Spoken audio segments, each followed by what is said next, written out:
mi presentación rompe un poco, digamos, en particular con las dos presentaciones anteriores, en el sentido temático. En el sentido temático, estaba diciendo que la presentación mía es una especie de ruptura en el contenido temático, porque no voy a referirme en esta ocasión al tema de la crisis. Sin embargo, pues bueno, la ubicación de mi presentación en esta mesa de todas maneras obedece, supongo yo, interpretando un poco a los organizadores, supongo que tiene algún punto de contacto con el tema de la crisis, aun cuando la ruptura persiste, en el sentido de que yo me voy a referir fundamentalmente al tema de los TLC en el contexto de la mundialización, en la fase de mundialización del capital. En ese sentido voy a abordar tres aspectos. Un primer aspecto sobre la mundialización en cuanto tal, en el sentido de que en primer lugar voy a dar por sentado el fenómeno de la mundialización y no voy a discutir el proceso mediante el cual se llega a esa mundialización como una fase reciente del capitalismo. En otros eventos y particularmente en los encuentros anteriores de Más Vive, he tenido ocasión de presentar algunos trabajos sobre esta lógica, de manera que un poco sería, por decirlo de esa manera, una continuidad con respecto a los temas, digamos, a la forma como discutí en su momento el asunto de cómo se forja la mundialización. El segundo aspecto es un aspecto que vincula el fenómeno de la mundialización con el TLC, que es básicamente la interpretación del tema del imperialismo y de la dependencia, en el entendido que, vinculándolo con el aspecto relacionado con los TLC, en mi opinión hay algunos equívocos por no asumir la discusión. No digo por no aceptar mi planteamiento, sino por lo menos por no asumir la discusión en términos de caracterizar la contemporaneidad del capitalismo, la fase en la cual estamos. Y para el análisis de la fase en la cual estamos, y aquí es donde podría haber un punto de toque con los dos ponencias anteriores, podríamos abordarla desde la perspectiva de la crisis, como también desde la perspectiva de la forma específica que asume ese imperialismo hoy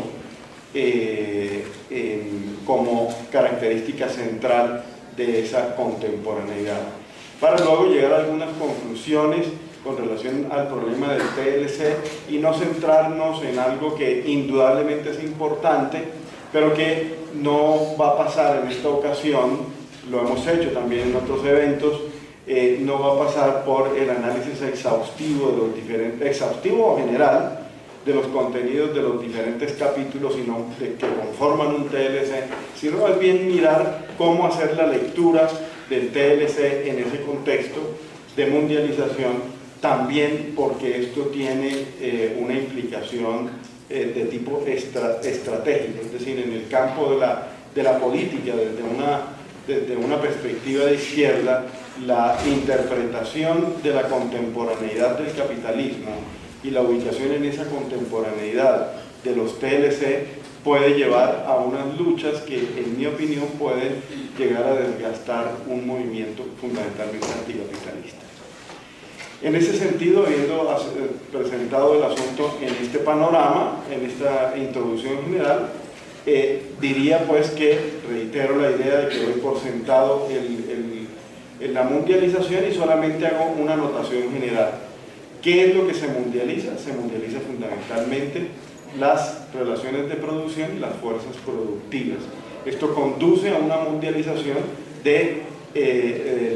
proceso de acumulación de capital capitalista, hay que insistir en ello, y por lo tanto una mundialización también de la ley del trabajo, digamos, tal como la planteó Marx. En ese marco, a nivel un poco más detallado, menciono tres aspectos de la mundialización como la expresión en sí misma de esa mundialización. En primer lugar, se mundializa, no voy a decir en primer lugar en el sentido de las prioridades o de la secuencia lógica de esto, sino que hay una serie de imbricaciones en todos estos tres elementos. Diría, por lo tanto, uno,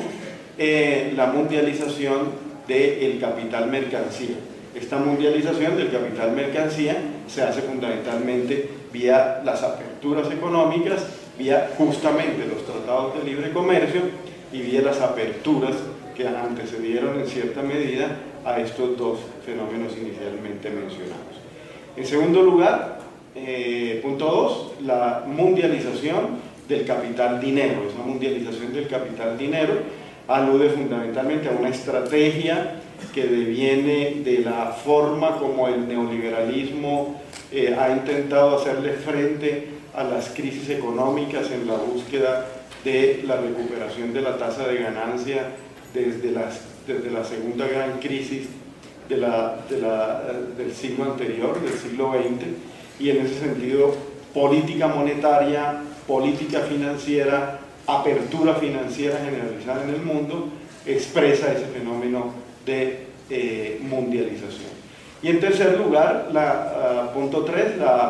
la mundialización del capital productivo. Esa mundialización del capital productivo obviamente se encarna, como es obvio suponerlo, en las estrategias, la existencia de las empresas multinacionales, más bien las estrategias que van a adoptar las empresas multinacionales, que se refieren fundamentalmente a la concentración y centralización del capital, expresados en los fenómenos de fusiones y adquisiciones. Y luego en un elemento que va a ser crucial para la caracterización de la contemporaneidad del capitalismo, que es la deslocalización de los procesos productivos.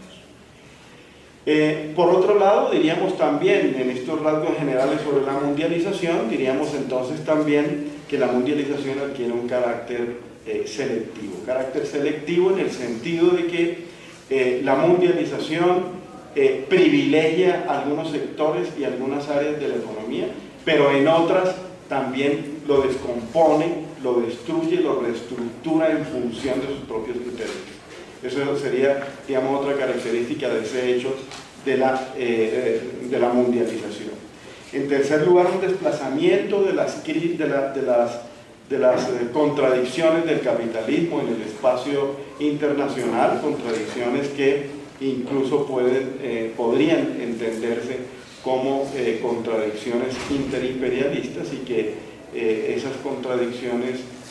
interimperialistas incluirían desde luego disputas de intereses en cuanto a la apropiación